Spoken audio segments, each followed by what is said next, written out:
I'm number 6, and this is TNP Interviews. And I am here with Fritz Springmeier. Fritz, would you like to say hello to the people? Hello, everybody. I'm glad you tuned in, uh, and hopefully you'll get to know me a little bit better and the work I've done over the last 30 some years. Thanks, Six. It's no problem, man. And really quick, before we go any further, I just wanted to thank, there are people in the audience that they don't want to be recognized, and maybe for various reasons. And maybe we'll even talk about those various reasons during this conversation, Fritz, because I'm sure you've picked up a lot of heat over the years. But say the least, right? Um, Yeah. but uh, as far as like the listener that pointed me in your direction, thank you sincerely because you never know what that's going to do for somebody, man. You never know when you're going to be like, hey, in conversation, yo, check out this dude Fritz Springmeier and his work, and how that could just blow somebody's whole mindset apart of just like how they think that the world works and what really goes on here. So, I'm excited for this conversation for many reasons, but one of them being, Fritz, is that, well, I don't know if you've noticed the past several years, um, the world has become hyper political around us. Symbologies such as kneeling for flags or not, things such as like whose side are you on when it comes to the us versus them going on over in places like the Ukraine and Israel and Gaza. There's so many things that I could probably throw out there that lean towards like, some sort of manipulation of people. And when people ask me, like if I'm in conversation with friends or if I'm on these types of podcasts or in the chats with people, and somebody asks me, like, well, who's really directing this show?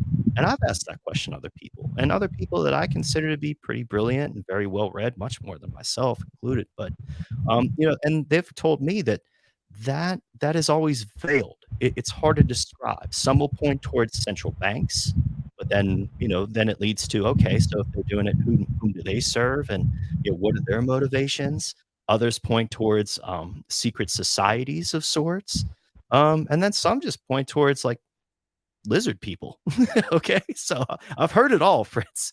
But like, okay, so if somebody just approached you on the sidewalk and was like, Fritz, who's behind the curtain here? Who's the wizard of this Oz that we're living in now? Like, where would you start with that conversation? Well, you have to build on where people are at, and you have to know where they're thinking. Now, if somebody believes in the scriptures, the Bible, the Holy Bible, then I'll start there and I'll point out some scriptures. It says that the whole world is in the hand of the evil one. It says that Satan is the God of this world. It says that all of the kings conspire against God. And why does somebody become a king? They become a king because of their bloodline. So you could rephrase that. All the kingly bloodlines conspire against God. So that would be how I would approach someone who had already that foundation. But other people are going to have different foundations, and I'm going to have to build on that foundation. Like maybe they have come to recognize that the medical system is totally corrupt, or maybe they have come to realize that something was fishy about 9/11, or maybe they have come to realize there was something off about the COVID thing. Um, Wherever, and then you start trying to build on that. There was a really good book written many decades ago by a man named Ralph Epperson, Ah, and fortunately he wrote it. If he oh, I'm hadn't, sorry. I would I'm have sorry, had to. Fritz. Your Pardon voice me. is very powerful right now, my friend. You Oh, don't have to speak as loudly because I think you're distorting a little bit on my end. That's all. You don't have to okay. do it as much I energy. have a booming voice. I'm You sorry. do. It's okay, man. um, I will try to mitigate that booming voice. No So worries. Ralph Epperson, he wrote a book, The Unseen Hand, which documents how history has been choreographed by an unseen hand. You look at World War One. World War One did not have to happen, you know. And the American Civil War, people don't realize that the American Civil War did not need to happen. And there was a lot more choreography to that war than what people realized. So he does an excellent job in his book of documenting how things have been contrived, controlled. And so then that begs the question, who? Who is doing this? And that's a big question, but I wrote this book, and this is an older version. This was published by Ambassador House. The newer version is published by pentrax.com. But in here, I go through and I have lots of genealogy charts, and I document who the who is. And so if anybody has a question on that, they'll get that answered. And there's links in the description of the video right now too, just for the listening audience and everybody. There's links to the description that you can go to Amazon and Pentrax that Fritz has just mentioned right in the description. So links are there. Use them. Yeah, thank you. Yeah, my website, pentrax.com, has a button where you can buy it online through my website. Good. Now, my website has been taken down like in the last year twice.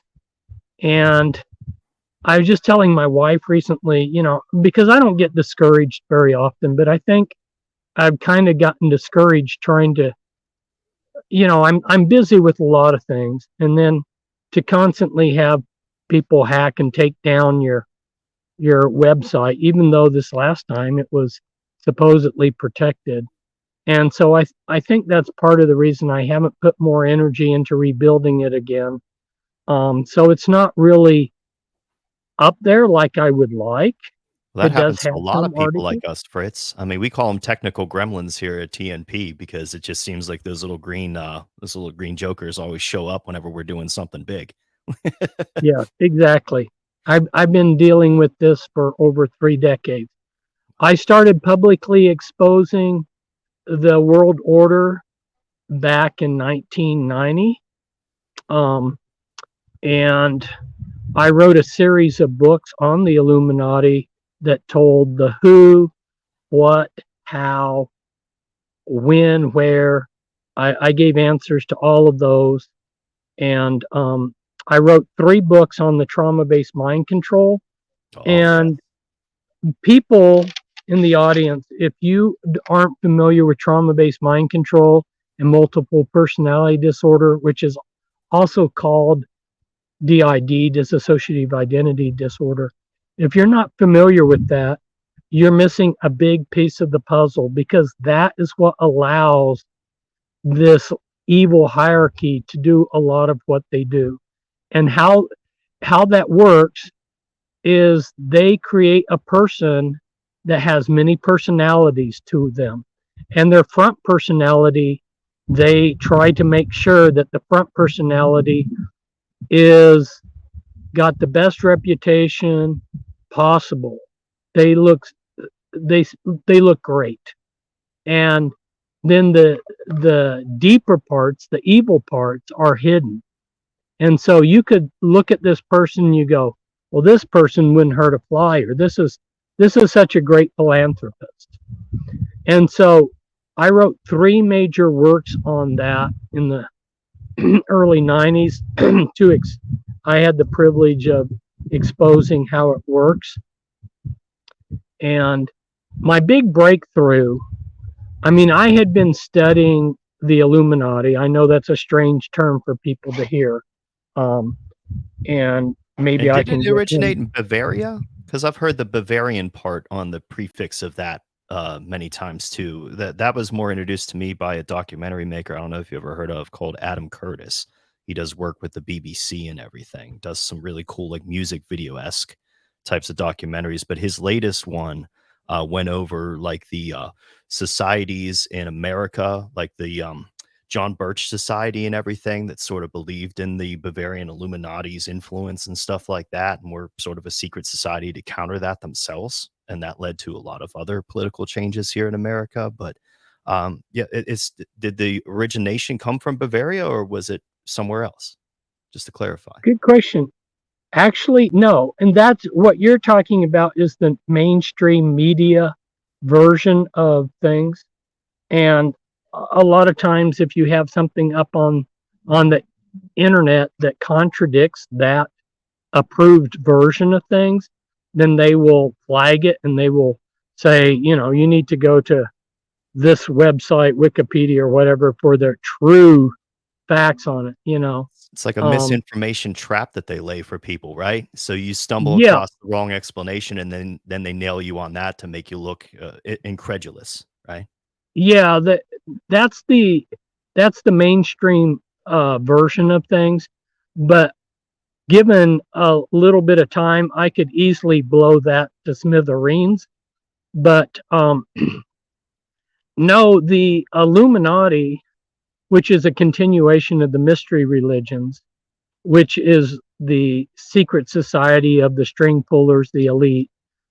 You can call it whatever you want. They call themselves the Illuminati or Mariah Conquering Wind. They have several inside names. But anyway, I use their name. I didn't come up with the name Illuminati, but it goes way back to Balk, Balck, and it even it goes way back to antiquity, and so your ancient empires, Babylon, Egypt, were connected to it, and and then you can see where their hierarchy migrated, and it kept moving west, and uh, eventually you see them coming into Belgium and London, and today the financial center is London, but it's called the city, but it's a city within the city. And but yeah, it's an ancient history. And so this whole thing about the Bavarian Illuminati is just to take you down a side street, that a dead end. It's a spin. Um, Now, the people that were in the Illuminati were connected to the modern day Illuminati. In fact, the head of the Illuminati today, he's related to Adam Weishaupt, who was the head, and that's a pseudonym. That wasn't Adam Weishaupt was a pseudonym, but anyway, or a name he gave himself. Uh, I have a friend, Damien Chapa, Okay. and he did a wonderful professional interview of me. He's been a fan of mine for many years, and he decided to do some investigating himself. He's an awake individual. Very few people in the movie industry wake up or are non-corrupted, and he is somebody who's honest and non-corrupted.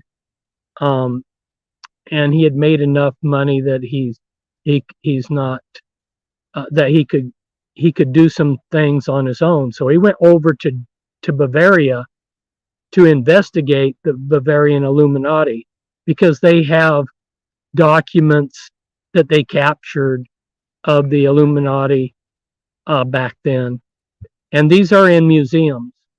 Now, if the Illuminati was a past phenomenon, you would expect that they would allow him, as a sincere researcher, to come in and look at things like that. No, they tried every which way to block him from seeing any of these documents, and then eventually he ended up in prison. So the making long story short Yes. is, it's evident that the Bavarian Illuminati is still relevant to today, because they do not want people investigating it. Well, yes. I um, mean, that makes perfect sense. I mean, when you're looking at motivations, and I think that's hard to ascribe, right? Like, I mean, you've done a lot of research, and I'm sure you've uncovered a lot of things and associations between people and groups, and anyone from Masons to Knights Templar, I've heard, and all kinds of other stuff. But how do you verify like what they're actually motivated to do? Even that's a head scratcher for me sometimes. One of my biggest breakthroughs, and I'll try to tell the more medium-sized story, because it's worth telling. I had done thousands of hours of research into the Illuminati because I felt that that was my calling. And I had a friend who was a people person. He could talk with anybody, and he was aware of my research. And he was walking along one day, and there were 4 women off to the side talking, and he overheard them say the word Illuminati.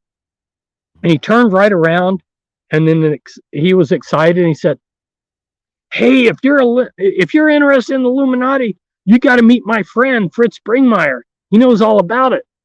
Well, it turns out that these 4 women had been teamed in the Illuminati and were trying to escape the Illuminati. And that was a big breakthrough for me because they agreed to meet with me. I've met with all of them. I spent a lot of years with them, and that gave me the inside picture. Up to then, I had been looking from the outside in. And when you're looking through a window, trying to see what's inside a building, you don't have as good a perspective as if you talk to the person that's living in the house. So very soon, they brought 2 things to my attention. They told me the importance of the bloodlines and the importance of understanding the Illuminati's total trauma-based mind control. And so that's why I focused on those, and that's why I ended up writing books about them, is one has to understand the importance of the bloodlines.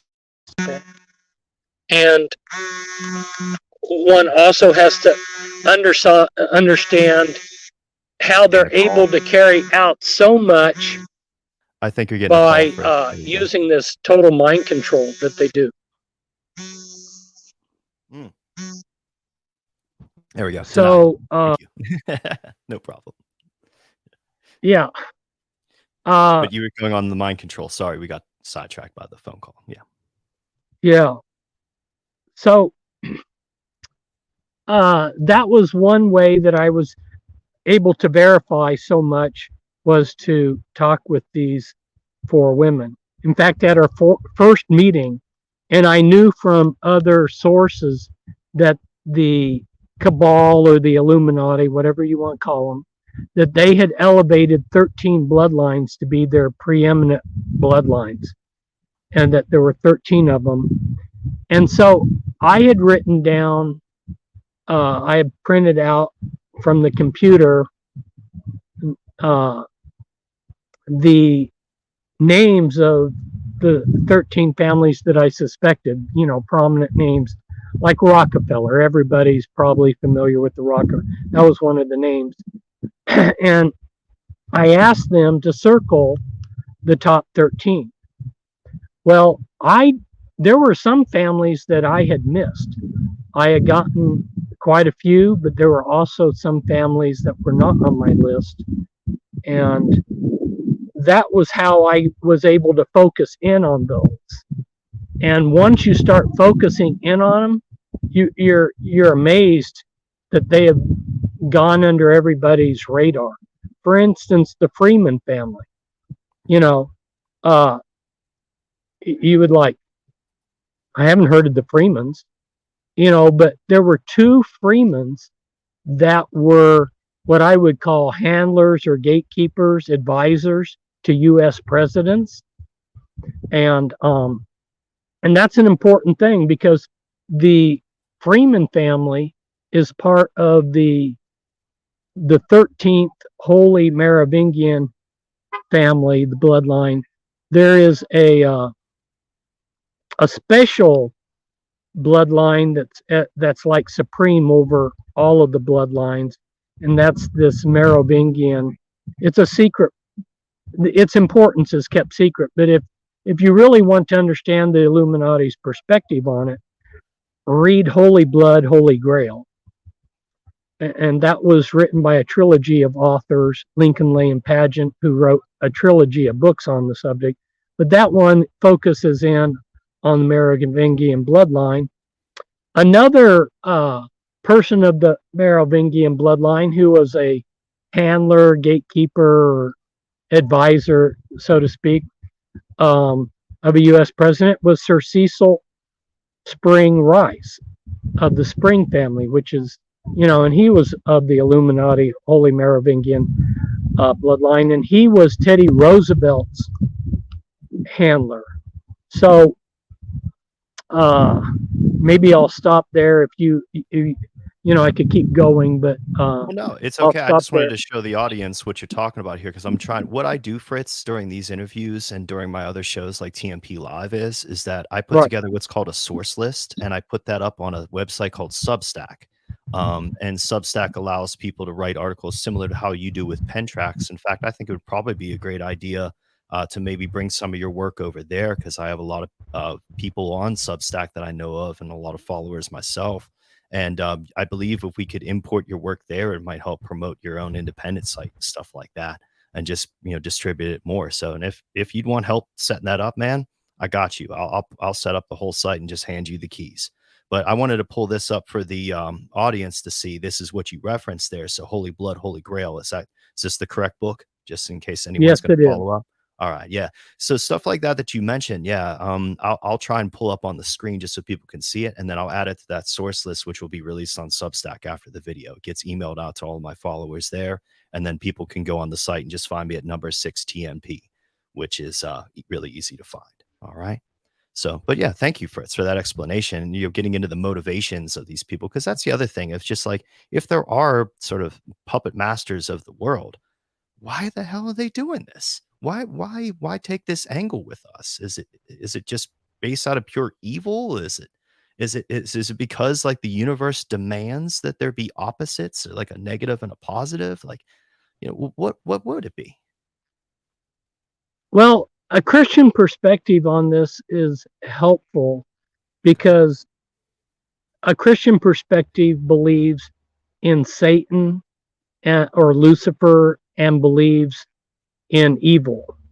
Now, one of the problems that I bumped into is there's a whole set of people out there that don't believe evil exists. And if you don't believe evil exists, it's hard for me to talk about evil. Yeah. Now, if we go back into antiquity, we have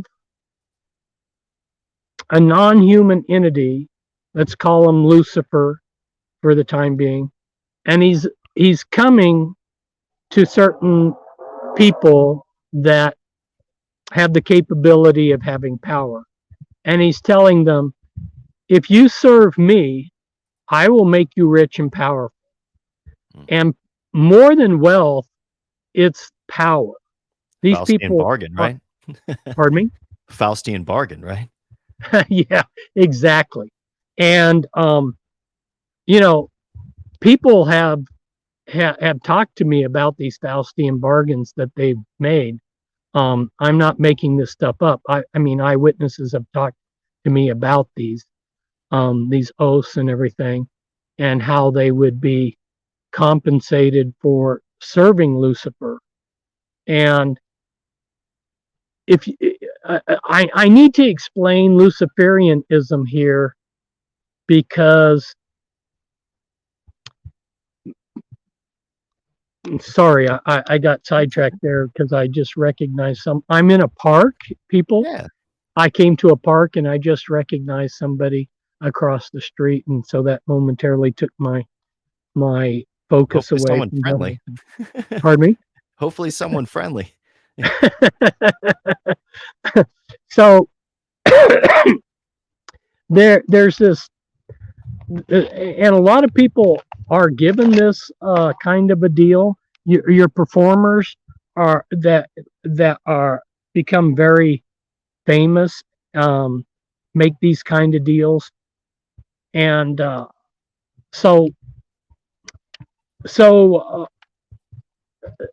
okay, I was going to explain Luciferianism. Yes. So this is really another way to put a label to it is Gnosticism.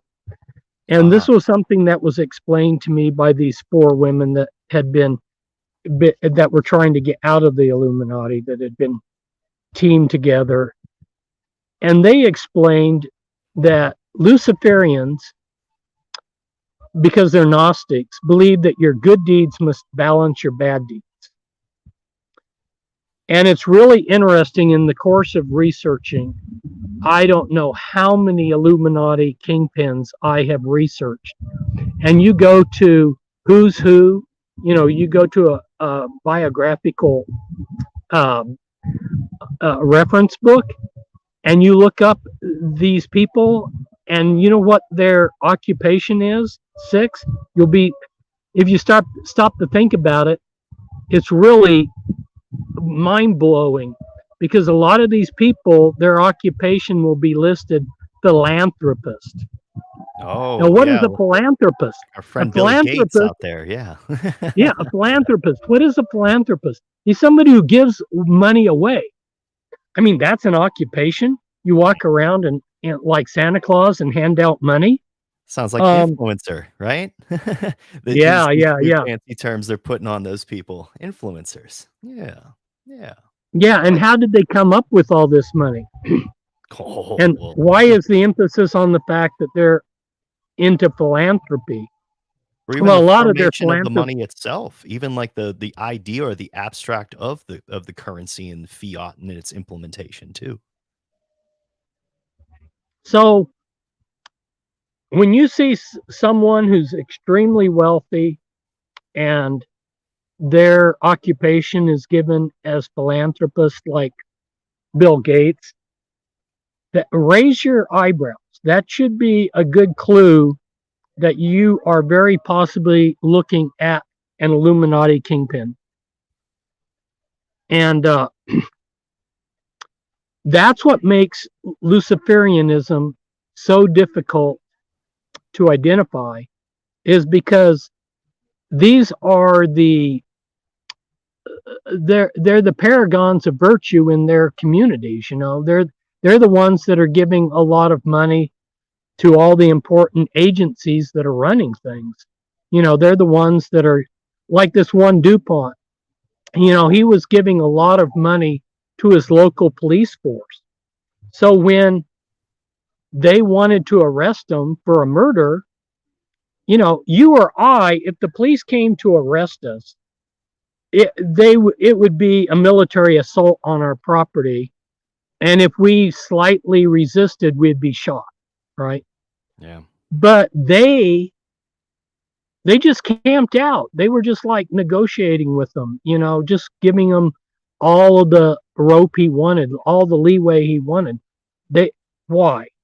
Well, for one reason, he provided a lot of money to the police department. So a lot of their philanthropy is self-serving. Um, Yeah, they call it you know. greasing the skids. Oh Yeah. yeah, exactly. It's supposed to be a matter of fact of life. If you look at especially like the devolution of Eastern Europe, Russia, and places like that, right? Where there's still currently conflict, go figure. The corruption was just sort of happenstance at certain points. It was just like the black markets, the situations, especially the government's manipulation of everything, causes those black markets to occur. It's almost like they know if they make drugs illegal, well, guess what?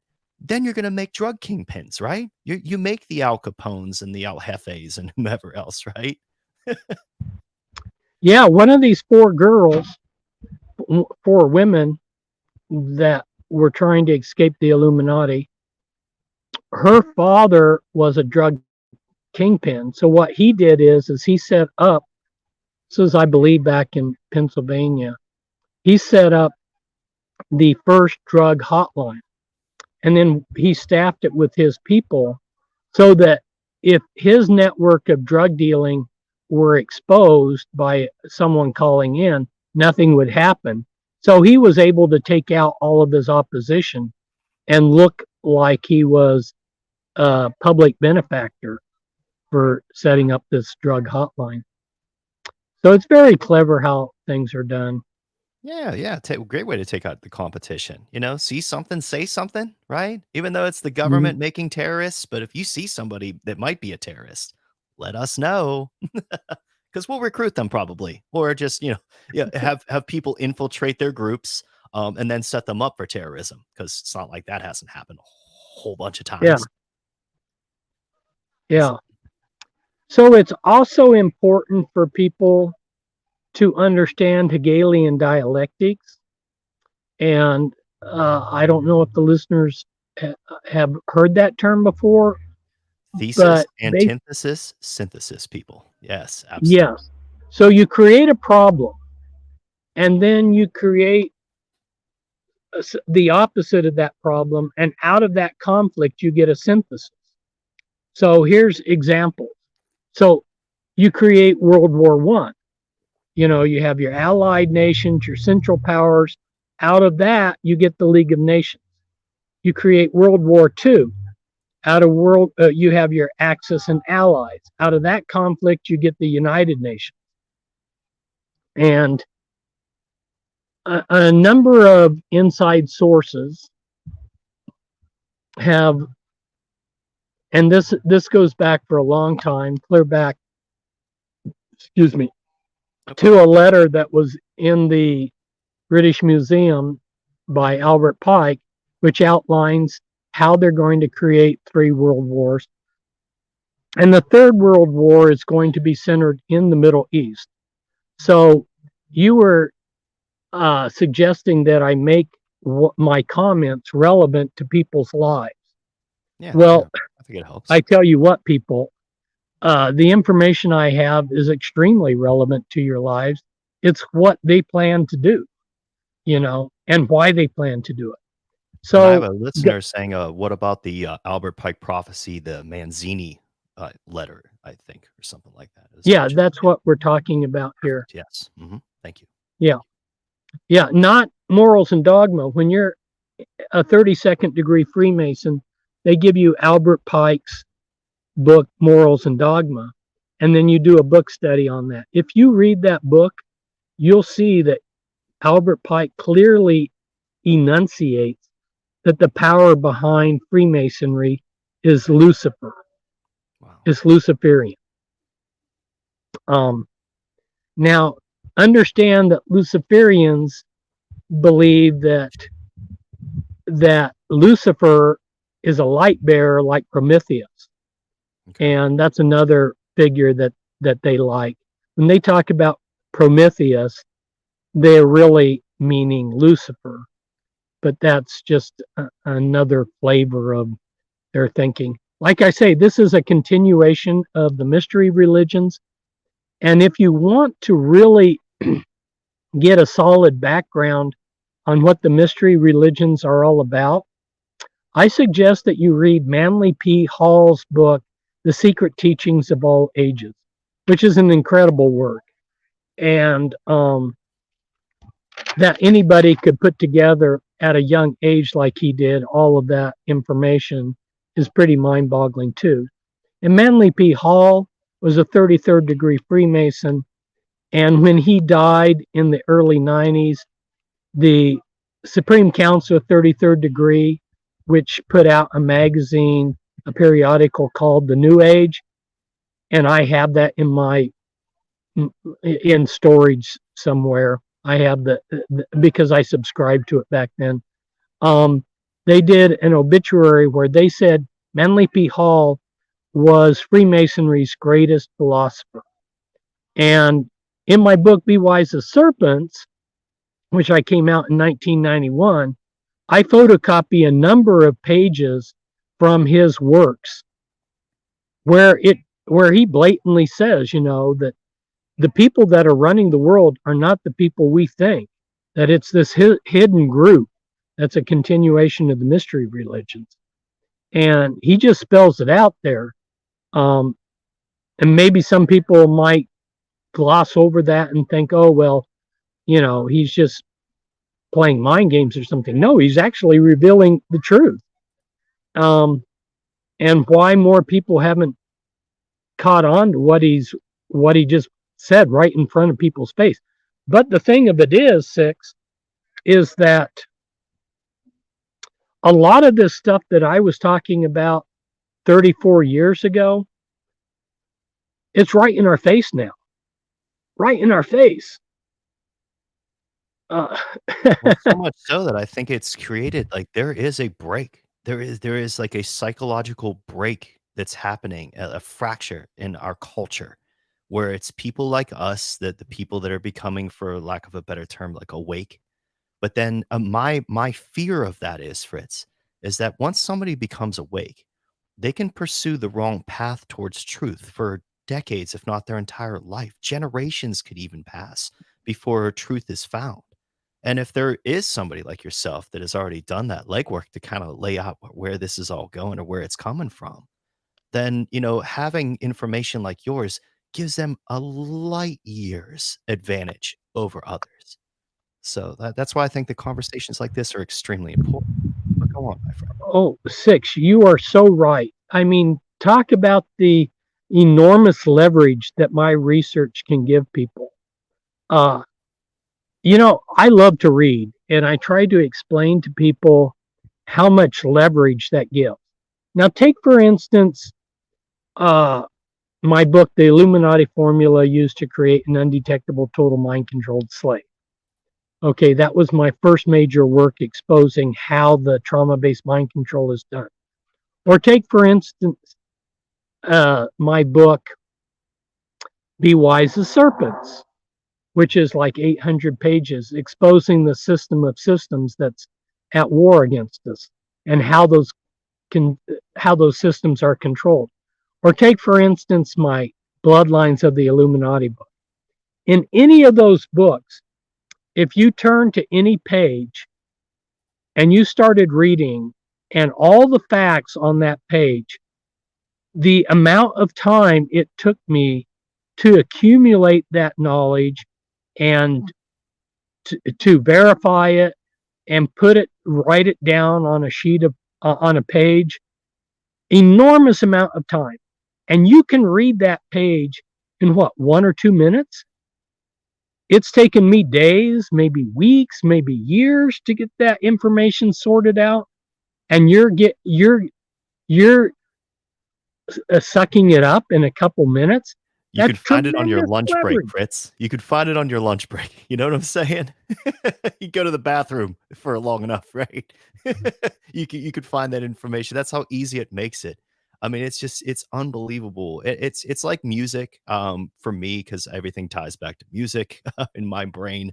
But it's just like there are certain things where just like somebody explains something to you so simply, like, oh, just hold the guitar like this, and you're like, oh, if I would have just done it like that, so many things in life would have been different. Oh my goodness, So I love being corrected. I mean, that's the thing about it. Like, because like I said, I mean, you can just wallow for forever, without the proper direction. So yeah, and another thing too out there is there are a lot of deceptions that the system has put in to sidetrack you. They're dead ends. Yeah. And so you start researching this stuff and you get onto the wrong person, and they may be 90% correct in what they're saying, but they will sidetrack you and dead end you. And basically, most of the people out there, I hate to say this, Six, but the reality of it is most of the people out there are not sincere. But I don't go around thrashing and exposing them, because I don't want infighting on our side of things. But I can say this. In 1990, when I started exposing the world order, it was pretty lonely. I would go to a conference or where someone was giving a talk or something, and I would try to shake people's hands. You would think common courtesy, people would, somebody that claimed that they were exposing the world order would at least shake my hand. These people wouldn't speak to me or shake my hand or anything. I found pretty quickly that most of the field out there is not totally sincere. But there's a Bible verse that says, let the tares grow up with the wheat, and what that parable means is let's say you got a field of wheat and you want to pick out the tares, which are imitation that kind of look like wheat but aren't wheat. if you start pulling out all the tares, you may get some wheat. So just let them grow up together. That's what the parable in the Bible is. And that's the way I have treated this. But it was very telling. I tell you, Six, I was communicating with the heads, these Illuminati kingpins. And the reason why I got started communicating with them was they thought that after they had ruined my reputation, that then I might be willing to sell my soul, so to speak, and work for them. And they promised me all this stuff that they would give me a team of researchers. I could have a Pulitzer Prize, all this stuff. So I was communicating with them. I was talking to them. And one day they really surprised me. They go, "Well, do you realize how we control you?" And Six, I'm one of the least controllable people you can imagine. Yeah, I was the bad kid at the back of the class. I was the one undermining the authority of the teacher at all ends, and music definitely kept my GPA up enough where I could at least pass, right? So, I mean, I didn't fit the Prussian model of education. I thought I was being kept against my will, especially since like when I got into high school and got into playing music and being in bands. The last place I ever wanted to be was in a government institution. Yeah. So I was surprised because I know personally I'm totally sincere and nobody's controlled me. And I question, I've been skeptical of a large share of the Wake community all along because they weren't friendly to me. They were hostile.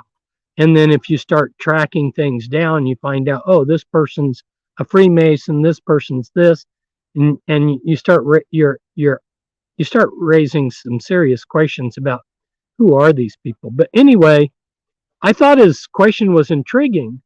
So I said, "No, well, how do you control me?" And he says, "We control you because we control the awake community on the internet." And I thought to myself, yeah, he's right. I mean, I'll give you an example. Brother. Yeah, that Pardon term me? controlled opposition is a term that gets floated around a lot around here. Oh, yeah. So back in the 90s, the first person I heard talking about Y2K was a banker. And I'm really suspicious about bankers. I don't blame you. Anyone that uses usury to make a living, right? How do you do an immoral thing to make a living and then still be a good person? That's a tough paradox, isn't it? That's a good point. You're very astute there. Well, the good ones got suicided. They're back around 2010 to 2014. There was like 70 bankers that the Illuminati didn't like, and they fell out of windows. Like one of them had I don't know, was it 6 nails from a nail gun shot through his head, and then the police ruled it a suicide. All of these quote suicides, they were suicided. I got an image of Hillary Clinton in my head, Fritz. How dare you?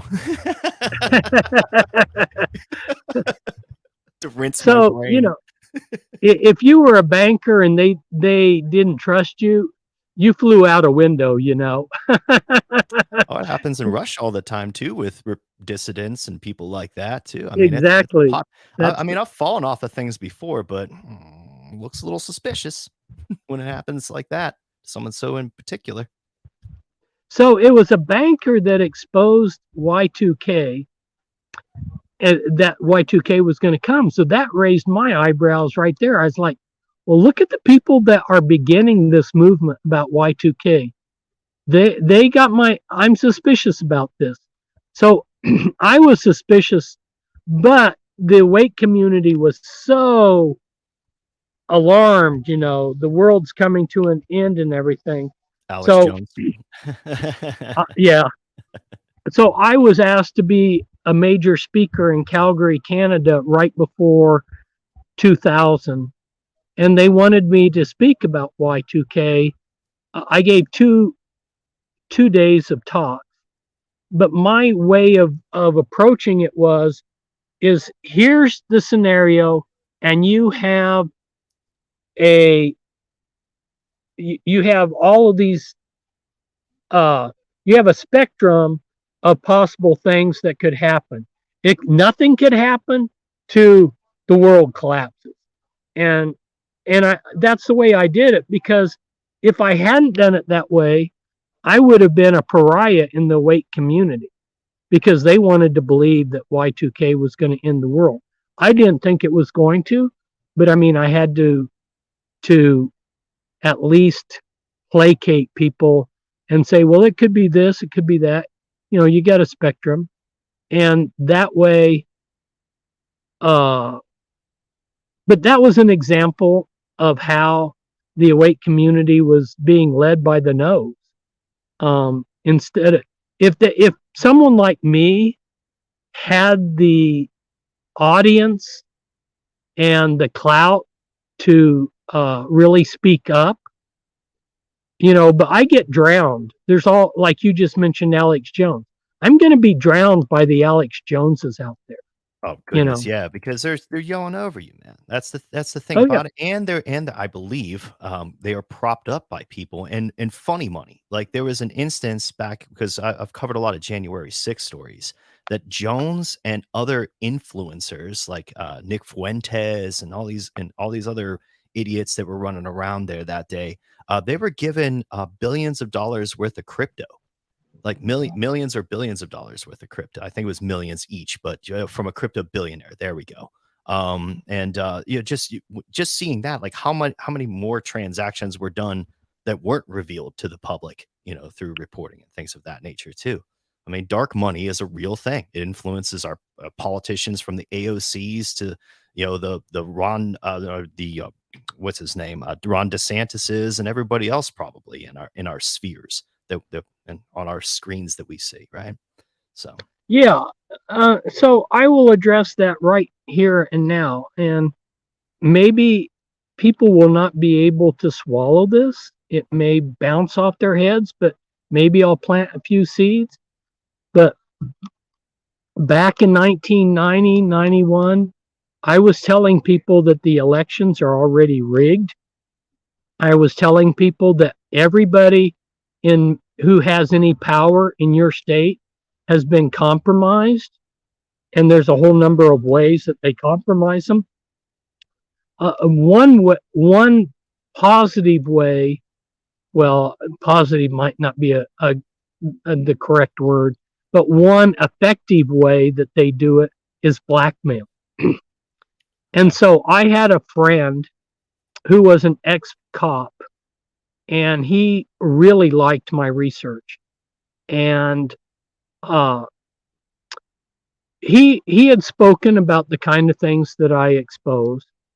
And so there was a young man who called him one day, and he said, I've heard what you've been saying, and my dad is the top Freemason in this state.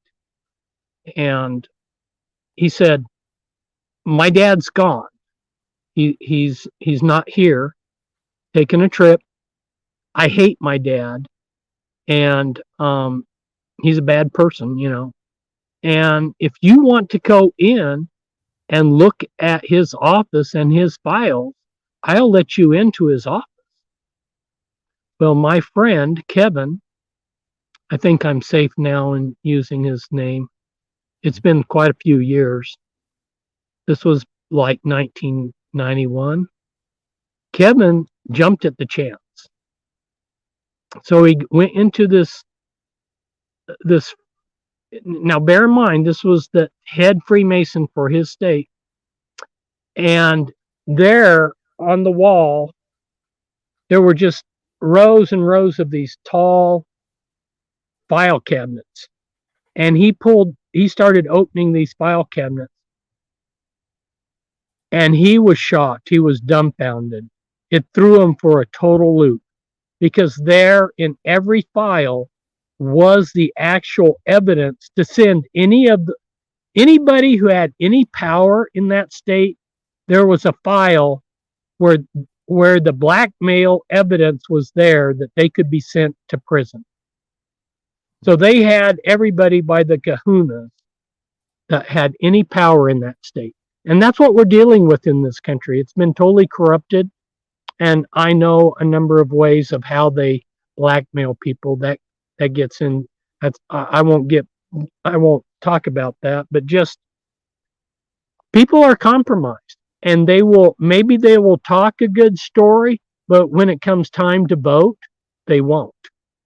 And so going back to this handler I mentioned, Sir Cecil Spring Rice, right? So he was Teddy Roosevelt's handler.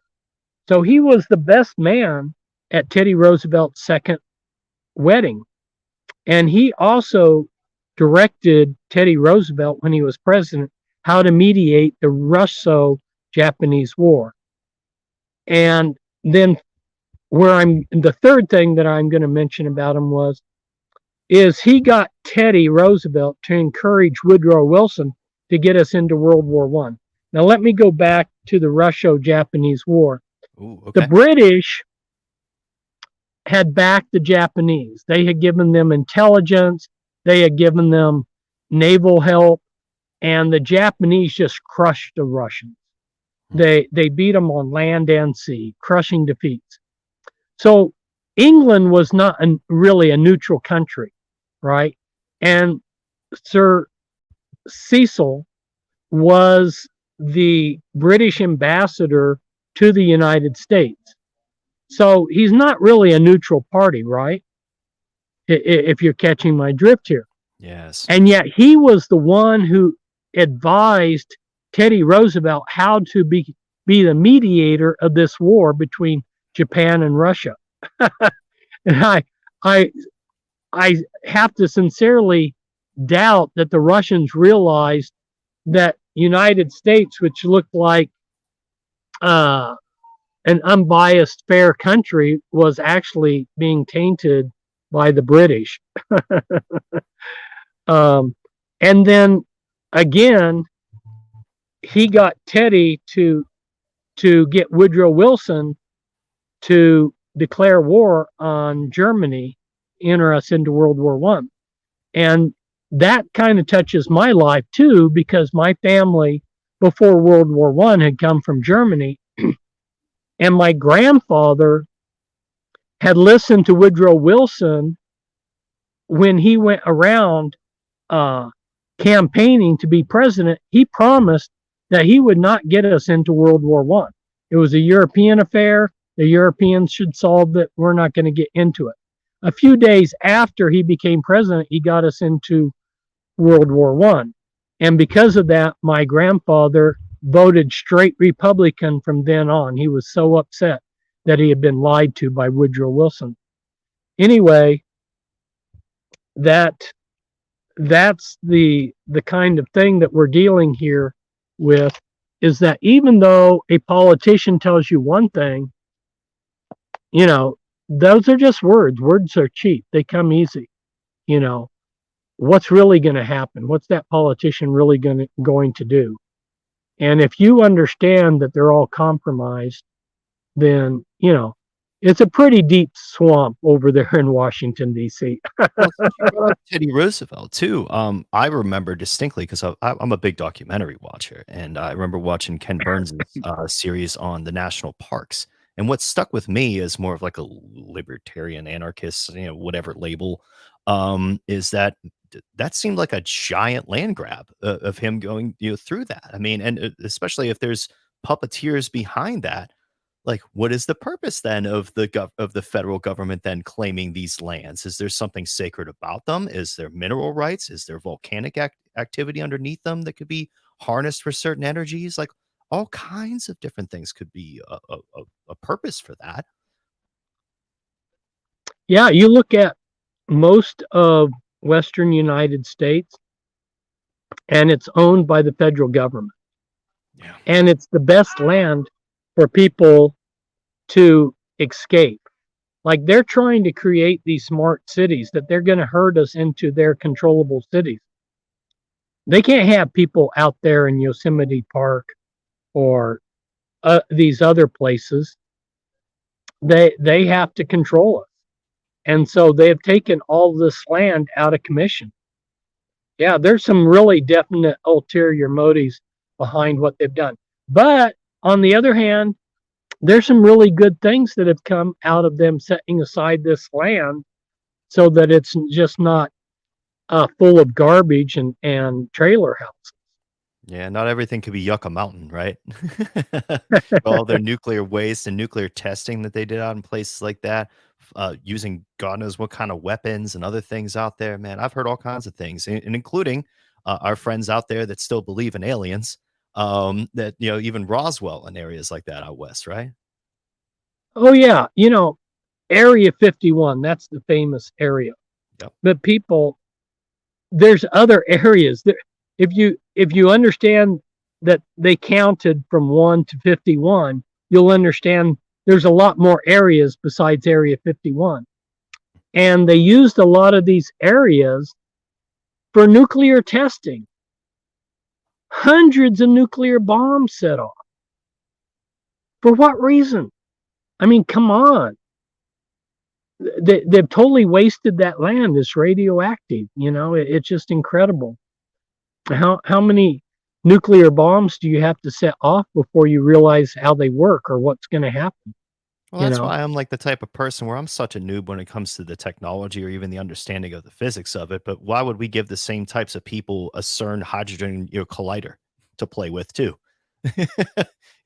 Haven't they shown us already that when you give them like that sort of godlike power, that it will be abused and will be used to abuse and threaten others? Like, Yeah. age old tale.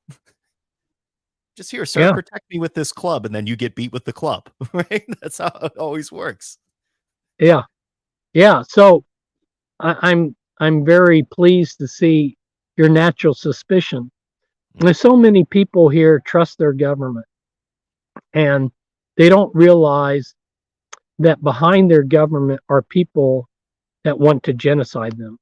And so, I don't know how much more time we're going to take on this interview, but one thing I'll leave with the people. I'll say, as far as like the government wanting to genocide people, a modern example would be what Lindsey Graham said a couple weeks ago about there being no limits. That if somebody attacked us, like say, like I use his example, like in World War II, that there are no limits as to what you can do to for reprisals. And that leads back to like people like the devil LeMay, right? And his firebombing of Japan, a wooden city, in many occasions there, of innocent women and children. And we're seeing it Yeah. now played out in front of us. Like, I got friends making music videos to show people the horrors of the children dying over there. Shout out to my friend Chris from AM Wake Up there, actually, who would also love to talk to you. He told me too. Yeah, he's definitely interested in speaking with you as well. But yeah, there's so much of that horror still like on display and at the ready. And in fact, even Israel put together a little promo website, Fritz, to show people all of the horrors. So it made it easier for people to accept the emotional ploy, right? Of being able to just outright genocide people because you've been aggrieved, you've been attacked. Yeah, exactly. And what we see going on over there in the Middle East with the Gaza and Hamas, this is a staged war, and I don't have the time to get into it, and I'm just planting a seed here of my perspective on things. This has been planned a long time, and there's a lot of clues that the story we're being given is not on the up and up. And remember, I said that the Third World War was to be centered in the Middle East. And so there's been years and years of agitation. And what's developed is hate. And when you have hate between the Ukrainians and Russians, hate between the Palestinians and the Israelis, then it's like a tank full of gas, and all you have to do is toss a match in there, and boom, you've got a conflagration, and you've got an explosion. And what they're going to do is, and I've already seen some people going this direction, is they're going to say, well, this is religion. religion's the fault for this. You know, the Muslims hate the Jews, and the Jews hate the Muslims. No, this is hate. This is just pure hate that's being manipulated. So one of the answers that we need to adopt is not to hate, because once you hate, it's like you're putting a big handle on your back that someone can grab you and manipulate you. And unfortunately, that's what we're looking at. That's what's going on. It's pure hate over there between the Ukrainians and Russians. It's pure hate between the Palestinians and the Israelis. Well, it reminds me of pro wrestling, Fritz, because I grew up watching a lot of pro wrestling with my pap, and my mom hated it, so she never really liked me to watch it. But you know, they create these characters. They call them heels in the industry, right? It comes from Carney, and just like what you talked about there about the handle on the back, the term mark came from people going to the old carnivals, and the dum-dums that were walking in would get spotted by spotters, and they'd have chalk on their hands, and they'd mark the people by slapping them on the back coming in that they thought they were going to be the easiest ones to work over. And if you're out there screaming and kicking and rolling around on the floor, man, they got you, don't they? They got you. You're a mark. You're a mark for that stuff. It's terrible to do that. I mean, and it gets me sometimes too, Fritz. I can't lie. You know, there are things that I see on the screens surrounding me, all the black mirrors, as they're called these days, after the those kinds of shows. But you know, it's just I try not to let that emotional stuff. Is there an art to like a stoicism or like a practice or something that you would recommend, or maybe something for someone to read, to help them out with that, to help them get over those things? Read Christ's teachings. That's not something that everybody wants to do, but in John chapter 17, Christ said, "If you want to know if my words are from God, try them." I'm paraphrasing, but if people would try his teachings, they would be shocked at how effective they are. And it's the only way people are going to pull themselves out of the hate. He said, "Love your enemies, do good to those who despitefully use you." We have to set a good example. We can't go around and blame the choices that we make on other people. We can't say, "Well, he's a hater, therefore I gotta hate." Well, then we're never gonna. The human race is just gonna wallow in hate. Somebody's got to be the better person and say, "You know what? There's a better way than just walking around hating and killing each other." And going back to LeMay and how he firebombed Tokyo. Well, on the other side of things, and see, this is where Americans have to pull themselves out of their head being in the sand. America is not as benevolent as we would like to think. We did a war crime to Dresden, Germany. That was a hospital city.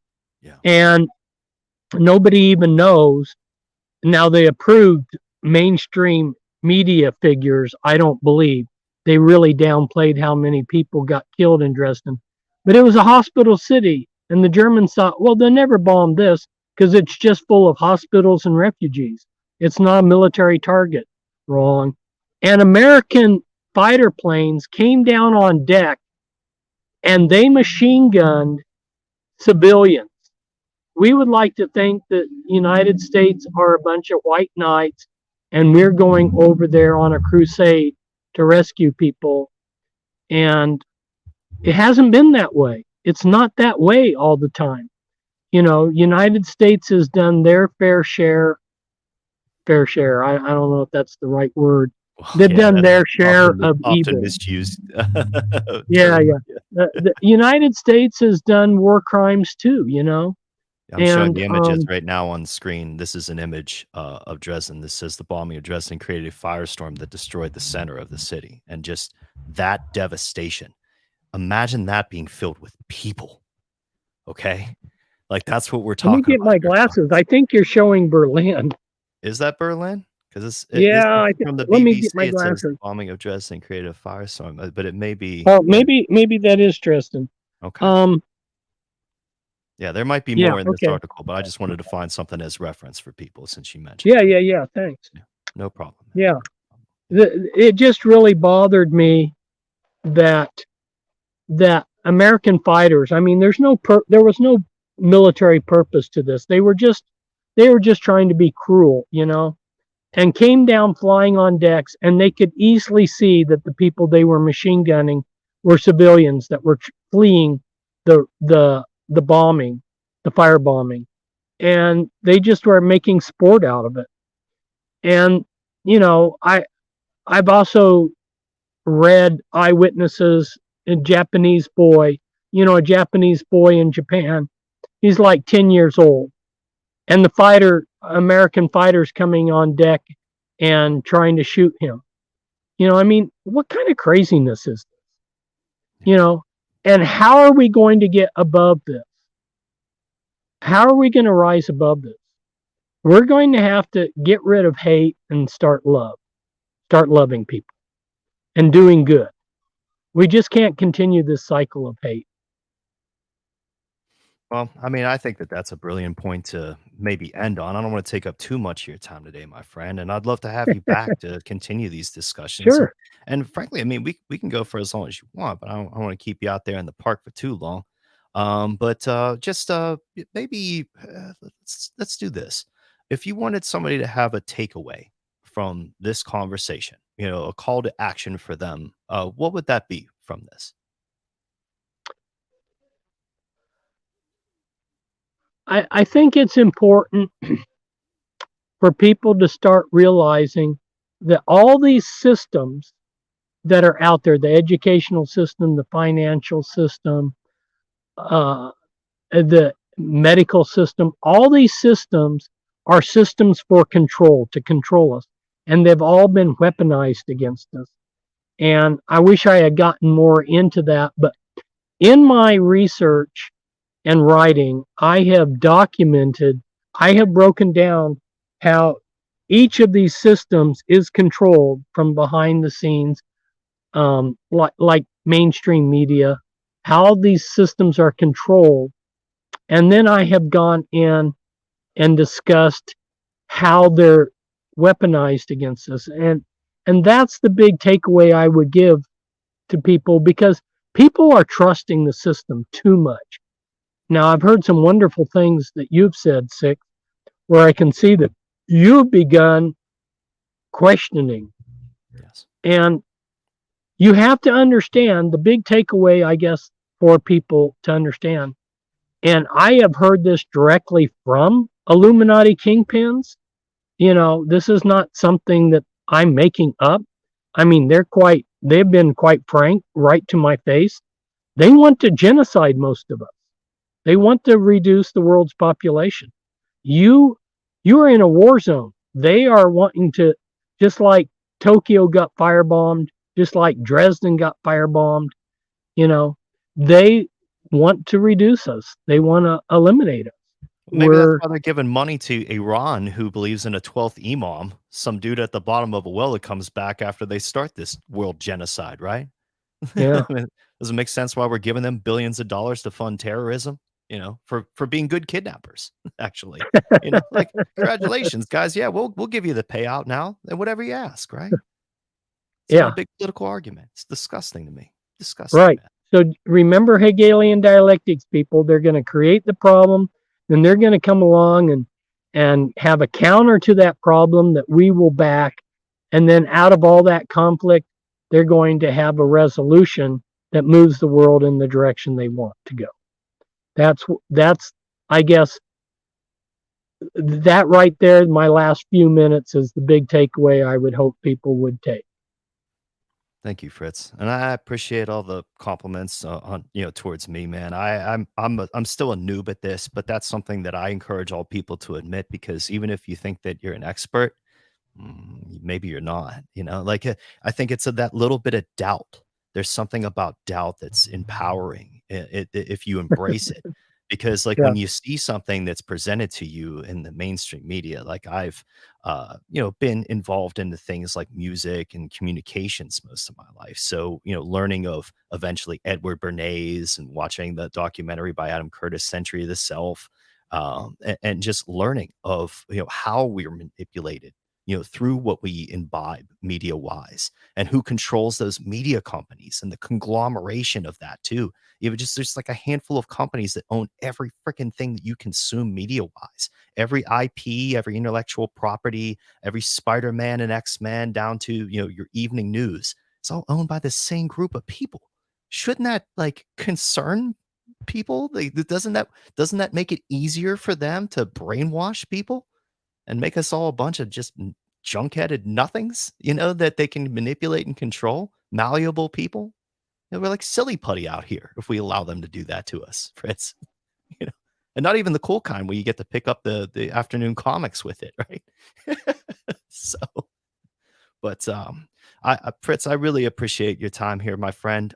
Let's wrap it up. And one more thing before we go. This week's interview will have a Substack post for a source list containing most, if not all, of the references that Fritz had come up with here. I'll listen back through, and if there's any other things that he brought up book wise and reading wise for people to check out, I will attach that too, and I'll send it out to everybody that subscribes. So go check that out. Here's what that looks like just for people that are going to be searching for it. Just so you know, you got the right thing there. Yeah, if you go to Substack and look up the new prisoner number 6.substack.com is the web address. But I'm sure if you go there and hit the search, just find number 6 TNP. Here is ours from last week, and we'll have even more there. From Fritz in the future, I hope so. But Fritz, it's been excellent, man. I was really looking forward to this conversation, and I'm glad that we kept it sort of open and introductory because, I think that there are so many people like myself that have those doubts. They don't know what direction really to go. And I think that if you help point them in the right direction today, that could be so much useful for not only them, but for future generations too, because of what we're dealing with right now. If we are dealing with people that are manipulating things towards a mass genocide of sorts, we don't want to be wrong. Those are some consequences that none of us want to deal with. So, Fritz, thank you, my friend, and everybody go check out the links in the description here to Fritz's work on his Pentrack site. And I have a link there to Amazon that has some of his books, but I was able to find a lot of links to some other books that you brought up of yours, Fritz, on Goodreads, another site there. Don't know who the heck is giving you less than 5 stars there, brother. We'll have to do something about that. So maybe we can have the TMP audience here brigade those Goodreads reviews and give you some 5-star reviews on your work there, man. That'll help push it up in the algorithm, hopefully. But you know that they're always manipulating that crap too. It's just always battling, always battling. But well, folks, thank you for being here. We got a great audience over here on Rumble. We are super suppressed on X, but thanks for watching. If you're over there, look out for that Substack post, like I mentioned. And until we meet again, and until we are free, we are the new prisoners.